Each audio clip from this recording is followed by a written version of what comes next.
Hello friends, welcome back to our YouTube channel AP Ed Zone. दोस्तों आज हम बात करेंगे, जैसे मान लीजिए अणु और परमाणु चैप्टर चल रहा है हमारा और एक कंटिन्यूस सीरीज बना रहे हैं। एक प्लेलिस्ट वाइज बनाया जाएगा, लेक्चर 1 लेक्चर 2। मैंने 4 लेक्चर तो अपलोड कर दिए हैं। चौथा हमारा लेक्चर था डाल्टन का परमाणु सिद्धांत और उससे रिलेटेड हमने प्रीवियस ईयर क्वेश्चंस की प्रैक्टिस भी की थी। ठीक है, देखिए अब क्या है, आज हमारा जो टॉपिक क्या है वो हमारा टॉपिक क्या, रासायनिक बंध, केमिकल बॉन्ड। देखिए अणु और परमाणु के चैप्टर में ही एक छोटा सा टॉपिक मान लीजिए रासायनिक बंध है। बस मैं केवल रासायनिक बंध को केवल समझाऊंगा। वैसे तो इस चैप्टर, ये अलग चैप्टर एक है, उस चैप्टर का नाम है आपका वैलेंसी एंड केमिकल बॉन्ड, मतलब संयोजकता और रासायनिक बंध नाम का एक अलग आपका चैप्टर है। लेकिन इसमें क्या है कि अब छोटा सा एक पॉइंट आ गया है तो इसको हम यहीं पे आपको डिस्कस कर दे रहे हैं। ठीक है, तो अगर आप वीडियो पर नए, अगर आप चैनल पर नए हैं तो आप चैनल को जरूर सब्सक्राइब करें और वीडियो को लाइक करें और दूसरे के पास भी शेयर करें। फेसबुक के थ्रू, व्हाट्सएप के थ्रू जरूर शेयर करें कि जिससे दूसरों के पास भी ये वीडियो पहुंच सके और उनको भी कम समय में साइंस अच्छे से समझ में आ सके और वो अपना रेलवे ग्रुप डी चाहे CBT 2 एग्जाम क्रैक कर सकें। ठीक है, चलिए अब शुरुआत करते हैं वीडियो। क्या कह रहा है, रासायनिक बंध। देखिए नाम से सोचिए, रासायनिक बंध के इंग्लिश केमिकल बॉन्ड है। बंध का मतलब क्या होता है, बॉन्ड। हमारा बॉन्ड का मतलब क्या होता है, किसी से जुड़ाव। अरे भाई किसी से जुड़ाव ही हमारा बॉन्ड कहलाता है ना। एक जैसे दो आदमी है, वो दोस्त हैं तो उनकी दोस्ती, उनके बीच बॉन्ड बना रही है। बॉन्ड का मतलब क्या होता है, जुड़ाव या जुड़ना। ठीक है ना, उसका परिभाषा क्या, ध्यान दीजिएगा। परमाणु के संयोग से बने अणु के मध्य इलेक्ट्रॉनों का पुनर्वितरण। किसका वितरण भाई, परमाणु के संयोग से बने अणु के मध्य इलेक्ट्रॉनों का पुनर्वितरण होने से उनके मध्य कुछ आकर्षण बल कार्य करने लगता है। क्या कार्य करने लगता है भाई, आकर्षण बल कार्य करने लगता है जो उन्हें एक दूसरे से बांधे रखता है। इसे ही हम क्या कहते हैं, केमिकल बॉन्ड कहते हैं। जैसे क्या बोल रहा है कि परमाणुओं से के संयोग से बनने वाले अणु। अरे मैंने पढ़ाया था क्या कि अणु भाई किससे मिलकर बने होते हैं, परमाणु से मिलकर बने होते हैं। अणु किससे मिलकर बने होते हैं, परमाणु से मिलकर बने होते हैं। और परमाणु किससे मिलकर बना होता है, प्रोटॉन, इलेक्ट्रॉन और न्यूट्रॉन से। आगे नोट में मैं लिखवाया हूं इस चीज को। तो कह रहा है कि परमाणु के संयोग से बने अणुओं के मध्य किसके वितरण से भाई, इलेक्ट्रॉन के वितरण से। तो आपसे क्वेश्चन पूछ लेगा कि भाई परमाणु के संयोग से अणुओं के बीच जो बॉन्ड बनता है, जो आकर्षण बल कार्य करता है, वो किसकी वजह से कार्य करता है, तो इलेक्ट्रॉनों के पुनर्वितरण की वजह से। किसके वितरण की वजह से भाई, इलेक्ट्रॉनों के पुनर्वितरण होने से उनके मध्य कुछ आकर्षण बल कार्य करता है और जो उन्हें एक दूसरे को बांधे रखता है। इसे हम क्या कहते हैं, केमिकल बॉन्ड कहते हैं। इसे क्या कहते हैं भाई, केमिकल बॉन्ड कहते हैं। चलिए समझते हैं। क्या मैंने यहाँ पे नोट में लिखवा क्या दिया है कि जो आपका परमाणु है वो इलेक्ट्रॉन, प्रोटॉन और न्यूट्रॉन से मिलकर क्या होता है, बना होता है। लेकिन जो आपका अणु है वो परमाणु से मिलकर बना होता है। भाई क्वेश्चन पूछता है कि परमाणु किससे मिलकर बना होता है, तो इलेक्ट्रॉन, प्रोटॉन और न्यूट्रॉन से। अणु किससे मिलकर बना होता है, तो भाई परमाणु से मिलकर अणु बना होता है। ठीक है ना, परमाणुओं से मिलकर अणु बना रहता है। मैं यहां पे आपको समझाना चाहता हूं कि रासायनिक आबंध काम कैसे करता है, इसकी बात करते हैं। ध्यान दीजिए, जैसे मान लीजिए मैं यहां पे लिख दिया O2, ध्यान दीजिएगा। और मान लीजिए मैंने यहां पे एक एग्जांपल लिख दिया, क्या, H2, H2O मान लो मैंने लिख दिया। मैं ये 2 एग्जांपल से आपको समझाऊंगा कि कैसे रासायनिक बंध काम करता है। ध्यान दीजिएगा। अरे भाई अणु किससे मिलकर बना होता है, परमाणु से। मतलब O में अगर हम O को जोड़ देते हैं तो O2 बन जाता है। भाई अगर हम पूछें आपसे कि देखिए ये O2 क्या है, अणु है कि परमाणु है, तो आप बोलेंगे O2 क्या है भाई, O2 एक अणु है।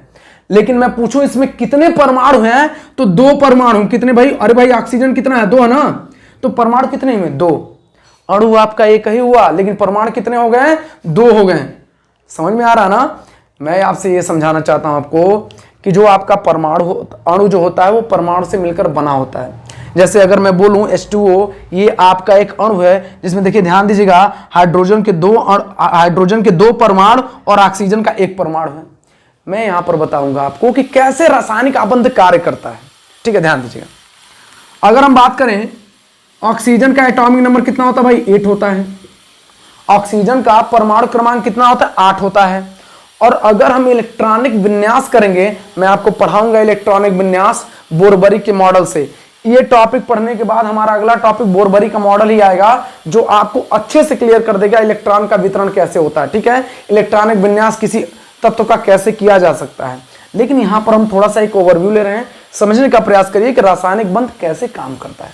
चलिए, तो अगर हम बात करें ऑक्सीजन की, ऑक्सीजन का अगर आप इलेक्ट्रॉनिक कॉन्फ़िगरेशन करेंगे तो 2,6 होता है। पहली कक्षा में 2 इलेक्ट्रॉन, दूसरी कक्षा में 6। अगर इन दोनों को आप जोड़ेंगे तो 8 ही हुआ ना। अरे इन दोनों को जोड़ेंगे तो 8 होगा। ध्यान दीजिएगा, अब समझिए इस चीज को। कितने ऑक्सीजन है भाई? 2। देखिए, कोई भी जब आपका रासायनिक बंध बनता है ना, रासायनिक केमिकल बॉन्ड बनता है, तो वहां पर क्या होता है ना, तत्व के बाहरी कक्षा के इलेक्ट्रॉन ही भाग लेते हैं और वही आकर्षण बल बनाते हैं। वही क्या करते हैं? आकर्षण बल बनाते हैं। और कोई भी तत्व जो होता है वो अपना अष्टक पूरा करना चाहता है ऑक्टेट रूल के अनुसार। अब अष्टक नियम क्या है वो भी मैं आपको बताऊंगा आगे चल के, सब कुछ आगे बताया जाएगा। मैं बस आपको ये समझा रहा हूं। बताइए, आप हमको बताइए कि भाई ऑक्सीजन के बाहरी कक्षा में कितने इलेक्ट्रॉन है? 6 इलेक्ट्रॉन है ना। तो 6 इलेक्ट्रॉन आप ऐसे बना लीजिए, 2 2 2, यहां भी 2 2 2। अरे भाई ये एक ऑक्सीजन है ना, और यहां पर ऑक्सीजन कितने हैं? 2 ऑक्सीजन है। अब ध्यान दीजिए, कोई भी तत्व क्या चाहता है कि उसका अष्टक पूरा होना चाहिए, बाहरी कक्षा का अष्टक पूरा होना चाहिए। अष्टक पूरा होने का मतलब उसकी बाहरी कक्षा में इलेक्ट्रॉन की संख्या कितनी होनी चाहिए? 8 होनी चाहिए। अरे भाई तो यहां पर कितनी है? 6 है। इसको कितने इलेक्ट्रॉन की जरूरत है भाई? कितने इलेक्ट्रॉन की जरूरत है? 2 इलेक्ट्रॉन की जरूरत है ना। अरे 2 इलेक्ट्रॉन की जरूरत है कि नहीं है? 2 इलेक्ट्रॉन अगर इसको मिल जाए ये भी 8 हो जाएगा, और 2 इलेक्ट्रॉन इसको मिल जाए ये भी 8 हो जाएगा। तो आप हमको ये बताइए, क्या ये 2 इलेक्ट्रॉन इसको त्याग देगा? क्या ये 2 इलेक्ट्रॉन इसको त्यागेगा कि दोनों इलेक्ट्रॉन क्या करेंगे? आपस में साझा कर लेंगे। कहेंगे, ये क्या बोलेंगे? साझा कर ले रहे हैं भाई, कि तुम मेरा 2 इलेक्ट्रॉन ले रहे हो, मैं तुम्हारा 2 इलेक्ट्रॉन ले रहा हूं। तो इससे होगा क्या? आप काउंट करेंगे, अगर इस ऑक्सीजन की बात करेंगे तो इस कक्षा में कितने इलेक्ट्रॉन हुए बाहरी में? 1 2 3 4 5 6 7 8। ये भी अपना अष्टक पूरा कर लिया। यहां पर 1 2 3 4 5 6 7 8, ये भी अपना अष्टक पूरा कर लिया। तो ध्यान दीजिए, दोनों की कक्षा में, बाहरी कक्षा में इलेक्ट्रॉनों की संख्या 8 हो गई ना। इसीलिए अच्छा, अब बताइए इनके बीच कितने इलेक्ट्रॉन का साझा किया जा रहा है भाई? 2 इलेक्ट्रॉन ना, तो 2 बॉन्ड बन जाएगा, 2 बॉन्ड इनके बीच बन जाएगा। इसीलिए इसको बोलते हैं डबल बॉन्ड। अरे भाई आगे चल के मैं आपको बताऊंगा, एकदम आराम से मैं बताऊंगा कि आपका ये डबल बॉन्ड कैसे बनेगा, ट्रिपल बॉन्ड कैसे बनेगा, सब कुछ। मैं बस ये समझा रहा हूं आपको कि रासायनिक बंध कैसे काम करता है। आप देखिए, क्या इलेक्ट्रॉन का पुनर्वितरण हुआ कि नहीं हुआ भाई? अरे इलेक्ट्रॉन का वितरण ही तो हुआ है ना भाई। इसके काम कौन किया है? बाहरी कक्षा में इलेक्ट्रॉन ही काम किया है। अरे बाहरी कक्षा में इलेक्ट्रॉन ही काम किया ना। तो देखिए भाई, इसके 2 इलेक्ट्रॉन इसने साझा कर लिया, इसके 2 इलेक्ट्रॉन इसने साझा कर लिया। तो यही इनके बीच क्या हुआ कि देखिए दोनों जुड़ गए हैं, जुड़े हुए हैं। किससे? इनके बीच आकर्षण बल कार्य कर रहा है। वो आकर्षण बल किसकी वजह से कार्य कर रहा है? इलेक्ट्रॉनों के पुनर्वितरण की वजह से। अब जब आकर्षण बल कार्य करेगा, आकर्षण बल कार्य करेगा तो क्या होगा? ये एक दूसरे को बांधे रहेंगे ना, और इसी बांधने की वजह से ये आपका कहलाता रासायनिक आबंध। ठीक है, क्या कहलाता? रासायनिक आबंध। नहीं समझ में आएगा अगर एक एग्जांपल से नहीं समझो, अभी और एग्जांपल आपको समझा रहे हैं।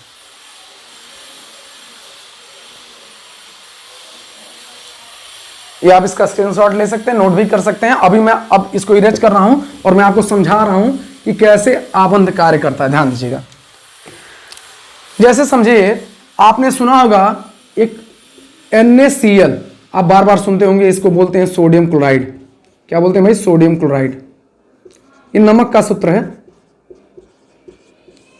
तो आप हमको ये बताइए, इसमें कौन कौन सा परमाणु भाग लिया है? देखिए, सोडियम लिया है और क्लोरीन लिया है, सोडियम लिया है और क्लोरीन लिया है। मैं आपको यहां पे एकदम बढ़िया से समझा रहा हूं भाई, ध्यान से समझिएगा। अगर हम बात करें सोडियम का, तो सोडियम का एटॉमिक नंबर कितना होता है? 11। परमाणु क्रमांक कितना होता है? 11। तो अगर आप इसकी पहली कक्षा में कितने इलेक्ट्रॉन होते हैं? 2। आपको नहीं समझ में आ रहा होगा, मैं जान रहा हूं। मैं आपको आगे चल के बोरबरी मॉडल समझा दूंगा भाई, बहुत अच्छे समझाऊंगा। दूसरी कक्षा में होंगे 8 इलेक्ट्रॉन और तीसरी कक्षा में होंगे 1 इलेक्ट्रॉन।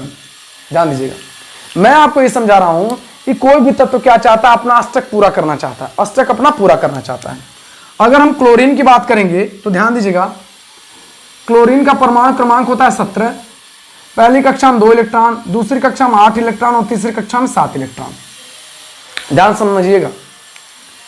आप हमको ये बताइए कि इनके बाहरी कक्षा के इलेक्ट्रॉन ही इनके बाहरी कक्षा के इलेक्ट्रॉन ही भाई रासायनिक प्रक्रिया में भाग लेता है। मैंने पढ़ाया था कि रासायनिक प्रक्रिया में भाग कौन लेता है भाई, तत्वों के बाहरी कक्षा के इलेक्ट्रॉन ही भाग लेते हैं रासायनिक प्रक्रिया में। इसके बाहर में कितने इलेक्ट्रॉन है? 7। 2 4 6 1 7 हो गया। और इसके बाहरी कक्षा में कितने इलेक्ट्रॉन है? 1 इलेक्ट्रॉन है। अब आप हमको ये बताइए, कोई भी तत्व चाहता है कि वो अपना अष्टक पूरा करना चाहता है। अपना अष्टक क्या करना चाहता है? पूरा करना चाहता है। अष्टक का मतलब बाहरी कक्षा में 8 इलेक्ट्रॉन होने चाहिए। ठीक है, आप हमको ये बताइए, सोडियम को 7 इलेक्ट्रॉन अगर मिले, 7 इलेक्ट्रॉन लेना आसान है कि 1 इलेक्ट्रॉन देना? अगर ये 7 इलेक्ट्रॉन लेगा तब भी अष्टक अपना पूरा कर सकता है, लेकिन अगर ये अपना 1 इलेक्ट्रॉन दे दे, मान लो मैं कह रहा हूं इसने अपना 1 इलेक्ट्रॉन दे दिया, 1 इलेक्ट्रॉन दे दिया, इसके बाद बाहरी कक्षा में कितने इलेक्ट्रॉन बचे? 8 बचे ना। तो ये बताइए 7 इलेक्ट्रॉन लेना आसान है कि 1 इलेक्ट्रॉन देना आसान है? आप मैं बता रहा हूं, समझिएगा। सिंपल सी बात, आप कहेंगे भाई 1 इलेक्ट्रॉन देना आसान है, तो ये क्या करेगा, ये अपने इस इलेक्ट्रॉन को क्या करेगा? क्लोरीन को दे देगा। क्या करेगा? क्लोरीन को दे देगा। अब ध्यान से समझिएगा, क्लोरीन के बाहरी कक्षा में इलेक्ट्रॉन है 7, इसको इलेक्ट्रॉन की जरूरत है। अब ये बता, ये भी अपना अष्टक पूरा करना चाहेगा? अरे ये भी अपना अष्टक पूरा करना चाहेगा क्या? ये भी करना चाहेगा। तो आप ये बताइए कि अगर मान लो इसको 7 इलेक्ट्रॉन त्यागना आसान है कि 1 इलेक्ट्रॉन लेना आसान है? 1 इलेक्ट्रॉन लेना आसान है, 7 इलेक्ट्रॉन त्यागना आसान है? अब इलेक्ट्रॉन तो भाई आपको मैं बता रहा हूं, इलेक्ट्रॉन त्यागना इतना आसान नहीं होता है, क्योंकि देखिए ये होता है नाभिक, इसमें होते हैं प्रोटॉन न्यूट्रॉन, और ये बाहरी कक्षा में इलेक्ट्रॉन चक्कर लगाते हैं और ये आकर्षण बल द्वारा इलेक्ट्रॉन लगे रहते, मतलब इनको नाभिक जो आकर्षण बल द्वारा अपनी तरफ खींचे रहता है। तो क्या 1 इलेक्ट्रॉन देना आसान हो जाएगा कि 7 इलेक्ट्रॉन देना आसान होगा? अरे भाई 1 इलेक्ट्रॉन देने के लिए थोड़ा कम मेहनत लगाना पड़ेगा, 7 इलेक्ट्रॉन देने के लिए ज्यादा ताकत लगानी पड़ेगी, उसको ज्यादा फोर्स लगाना पड़ेगा क्लोरीन को। तो क्या करेगा? कहेगा भाई हमको 1 इलेक्ट्रॉन दे दो। 1 इलेक्ट्रॉन अगर तुम दे दोगे तो हमारा अष्टक पूरा हो जाएगा। जैसे मैं बोलूं कि इसके पास 101 रुपए, मैं कह रहा हूं 2 दोस्त हैं, एक दोस्त के पास 101 रुपए है। जैसे मान लीजिए राम है, राम के पास 101 रुपया है और श्याम के पास 99 रुपया है। ये चाहता है 100 रुपए करना, और ये भाई 100 रुपए इन दोनों के पास होने चाहिए। कंडीशन ये है, अरे भाई इसके पास, राम के पास 101 है, श्याम के पास 99 है। ये कहेगा कि भाई हमको 100 रुपए चाहिए, और ये भी चाहता है 100 रुपए चाहिए। तो ये बताइए, क्या ये इसको 1 इलेक्ट्रॉन इसको दे दे और ये इलेक्ट्रॉन 1 ले लेगा इसका, तो दोनों के पास 100 हो जाएंगे? नहीं हो जाएंगे? अरे दोनों के पास 100 हो जाएंगे ना, दोनों के पास 100 हो जाएंगे। वही चीज यहां है, ये क्या करेगा? इसको अपना 1 इलेक्ट्रॉन क्या करेगा? दे देगा। ये क्या करेगा? 1 इलेक्ट्रॉन ले लेगा इससे। और अब आप समझिएगा, जो इलेक्ट्रॉन त्यागेगा, अरे जो इलेक्ट्रॉन त्यागेगा वो धनात्मक हो जाएगा। वो क्या हो जाएगा? धनात्मक हो जाएगा। और जो इलेक्ट्रॉन ग्रहण करेगा वो ऋणात्मक हो जाएगा, क्योंकि भाई उसने कर्ज ले लिया इलेक्ट्रॉन का, तो ऋणात्मक हो जाएगा। इसी वजह से इनके बीच क्या हो जाएगा कि आप ध्यान से देखेंगे तो इनके बीच क्या कर रहा है? ये भी एक आकर्षण बल कार्य कर रहा है। मैं बस ये समझा रहा हूं कि इलेक्ट्रॉनों के पुनर्वितरण से जो रासायनिक आबंध बनता है वही आपका क्या कहलाता है? रासायनिक आबंध कहलाता है। इलेक्ट्रॉनों के वितरण से जो आकर्षण बल काम करेगा, उससे उनके बीच एक बॉन्ड बनेगा, और वही बॉन्ड आपका रासायनिक आबंध कहलाता है। ठीक है, अरे उम्मीद करते होंगे आपको ये समझ में आया होगा। नहीं आया होगा तो एक और एग्जांपल देते हैं, शायद उससे समझ में आ जाए। चलिए देखते हैं एक और एग्जांपल। ध्यान दीजिए, मैं बोलूं अगर मैं H2O की बात करूं तो ध्यान दीजिए, ये आपका हाइड्रोजन है, ये आपका ऑक्सीजन है, ये आपका ऑक्सीजन है। अगर मैं बात करूं हाइड्रोजन का परमाणु क्रमांक होता है 1, हाइड्रोजन का परमाणु क्रमांक होता है 1, और किसी भी पहली कक्षा में होने चाहिए 2 इलेक्ट्रॉन। पहली कक्षा में कितने इलेक्ट्रॉन होने चाहिए? 2 इलेक्ट्रॉन होने चाहिए। बट इसका परमाणु क्रमांक 1 है, तो इसके बाहरी कक्षा में इलेक्ट्रॉन 1 ही होंगे। भाई पहली कक्षा में इलेक्ट्रॉन 2 ही होता है, ये बात जान लीजिए आप, मैं आगे बताऊंगा आपको कैसे। तो ध्यान दीजिए, इसके पास 1 इलेक्ट्रॉन। अगर मैं ऑक्सीजन की बात करूं, इसका परमाणु क्रमांक 8 होता है, इलेक्ट्रॉनिक विन्यास करेंगे तो 2,6। इसके बाहरी कक्षा में कितने इलेक्ट्रॉन आए? अरे इसके बाहरी कक्षा में कितने इलेक्ट्रॉन आए? ध्यान दीजिए, H2O है, ऑक्सीजन है आपका, ये आपका हाइड्रोजन है, ये भी आपका हाइड्रोजन है, ठीक है। इसके बाहरी कक्षा में 1 इलेक्ट्रॉन, इसके बाहरी कक्षा में 1 इलेक्ट्रॉन, और ऑक्सीजन के बाहरी कक्षा में कितने इलेक्ट्रॉन है भाई? 6 इलेक्ट्रॉन है, 6 इलेक्ट्रॉन है। अरे भाई ये भी अपना अष्टक पूरा करना चाहता है, और ये भी चाहता कि इसके बाहरी कक्षा में 2 इलेक्ट्रॉन हो जाएं, क्योंकि पहले कक्षा में 2 इलेक्ट्रॉन, इसके तो दूसरी कक्षा बात हो रही ना, इसमें देखिए 6 दिया है, ये भी 2 इलेक्ट्रॉन चाहेगा। इसको 2 इलेक्ट्रॉन मिल जाते हैं तो इसका अष्टक पूरा हो जाता, तो ये क्या करेगा? इसके साथ इलेक्ट्रॉन की साझेदारी कर लेगा, और ये इसके साथ साझेदारी कर लेगा, बोलेगा कि तुम मेरा इलेक्ट्रॉन ले लो, मैं तुम्हारा इलेक्ट्रॉन ले रहा हूं, साझेदारी कर लेते हैं। जैसे मैं बोलूं कि एक ही कॉपी से 2 स्टूडेंट पढ़ाई कर रहे हैं, भाई एक किताब आपने लिया और बोले यार तुम आज पढ़ लेना, कल हमको दे देना, इससे दोनों लोग का काम चल जाएगा। वैसे इसमें ऑक्सीजन हाइड्रोजन भी कर रहे हैं, कह रहा कि तू एक काम करो, तुम मेरा एक इलेक्ट्रॉन ले लो, मैं तुम्हारा एक इलेक्ट्रॉन ले रहा हूं। तो देखिए अगर काउंट करेंगे 1 2 3 4, 1 2 3 4 5 6 7 8, देखिए ऑक्सीजन के बाहरी कक्षा में 8 इलेक्ट्रॉनों के अष्टक इसने पूरा कर लिया, और हाइड्रोजन की पहली कक्षा में 2 इलेक्ट्रॉन होने चाहिए, तो देखिए 1 2 1 2, इसका भी अष्टक पूरा हो गया। तो इस प्रकार इनके बीच सिंगल बॉन्ड बनता है। क्या बनता है? सिंगल बॉन्ड बनता है। यही आपका था टॉपिक रासायनिक आबंध। मैं एक चैप्टर है भाई वैलेंसी और रासायनिक आबंध, मैं उसको मैं बहुत डेप्थ से आपको पढ़ाऊंगा। बस मैं आपको एक रासायनिक आबंध क्या होता है, कैसे बनता है, आकर्षण बल कैसे काम करता है, ये सब चीजें मैं बताया हूं। उम्मीद करते हैं आपको वीडियो, आप इसको स्क्रीनशॉट जरूर से ले लें, नोट भाई जरूर बनाइए। बाकी मैं प्रीवियस ईयर क्वेश्चन तो करवाऊंगा। तो बस ये आज के लिए बस वीडियो इतना ही है। तो अगर आपको वीडियो अच्छी लगे तो आप वीडियो को जरूर लाइक करें, ठीक है ना, और दूसरे के पास भी शेयर करें, जिससे दूसरों को भी मौका मिले और वो अच्छे से ग्रुप डी की तैयारी कर सके और एनटीपीसी CBT 2 की तैयारी कर सके, और जिससे क्या हो कि इस बार रेलवे में